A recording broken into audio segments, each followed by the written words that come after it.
The distress signal pierced through the void of space like a dying scream, reaching the outer sensor arrays of humanity's most feared naval installation.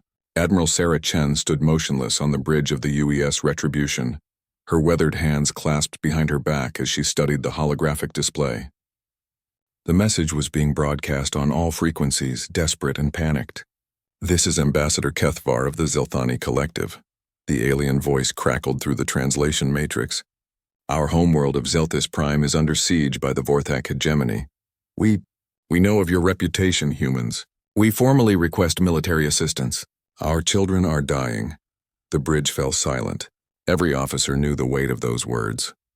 The Zilthani had been among the most vocal opponents of humanity's inclusion in the Galactic Council, citing their barbaric military practices and excessive use of force. Now they were begging for help from the very species they had once called warmongers.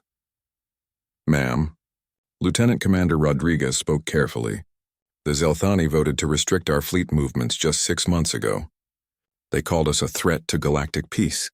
Admiral Chen's expression remained unreadable.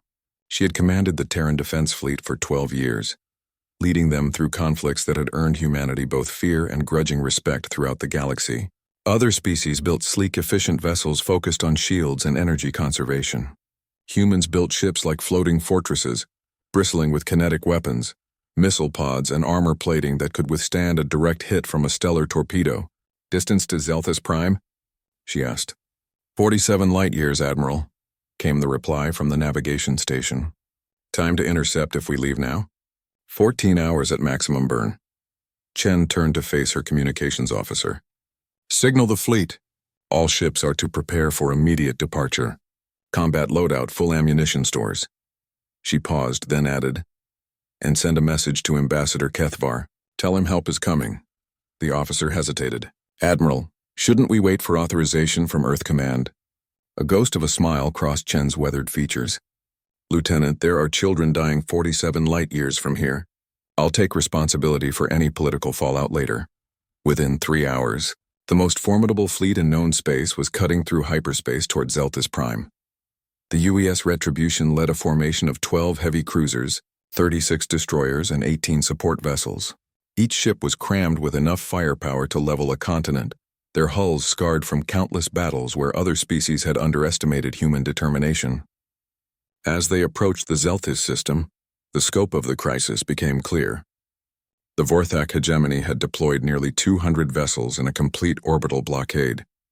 Their massive dreadnoughts hung in space like metal predators, systematically bombarding the planet's surface while smaller craft hunted down fleeing refugee ships. "My God," whispered Commander Sarah Park from the tactical station. "They're not just conquering the planet. They're trying to exterminate the entire species." Admiral Chen's jaw tightened. The Vorthak were known throughout the galaxy as ruthless expansionists, but this level of genocide was extreme even for them. "Analysis of their fleet composition? Mostly heavy ships, Admiral. They've prioritized firepower over maneuverability. Classic siege formation." Park's fingers danced across her console. "But they outnumber us nearly 4-1. "Numbers never told the whole story," Chen replied grimly. "Signal all ships. We're going in fast and hard. Target their heavy units first, break their formation, then sweep the smaller craft." The human fleet dropped out of hyperspace like a pack of hunting wolves. Where other species might have attempted negotiations or demanded surrender, the humans opened fire immediately. The Retribution's main batteries roared to life, sending streams of tungsten penetrators across space at significant fractions of light speed. The first Vorthak dreadnought never knew what hit it as the kinetic rounds punched through its shields and hull like paper. What followed was less a battle than a masterclass in human naval warfare. The Terran ships moved in perfect coordination, using their superior acceleration to avoid the ponderous return fire from the Vorthak vessels, while systematically dismantling the blockade fleet. Human point defense systems designed to track and destroy incoming missiles traveling at tremendous velocities made short work of the Vorthak fighter craft. Admiral Chen watched the tactical display with satisfaction as enemy ships began breaking formation. The Vorthak had made the same mistake so many others had made before them. They had assumed that superior numbers guaranteed victory against humans. They had never faced an opponent that had spent thousands of years perfecting the art of warfare. "Admiral," called out the communications officer.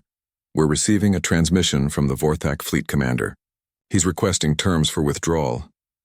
Tell him he has exactly 10 minutes to begin pulling back from Zelthus Prime," Chen replied coldly. "Any ship still in orbit after that deadline will be considered hostile and dealt with accordingly." 8 minutes later, the remaining Vorthak vessels began their retreat into hyperspace. Ambassador Kethvar's voice filled the bridge once more, but this time it carried tears of gratitude rather than desperation. "Admiral Chen, on behalf of the Zeltani people, we cannot adequately express our thanks. You came to our aid when no one else would. We will not forget this." Chen studied the scarred surface of Zelthus Prime on her view screen, then turned to address her crew. "Ladies and gentlemen, this is what we do. Not for glory, not for conquest, but because somewhere in this galaxy, children needed someone to stand between them and the dark." She paused, then added with characteristic human understatement, "Good work, everyone. Now let's go home." As the human fleet departed Zelthus Prime, word of their intervention spread rapidly through galactic communication networks. Once again, Earth's deadliest fleet had demonstrated that when it came to protecting the innocent, humans didn't count the odds. They simply answered the call.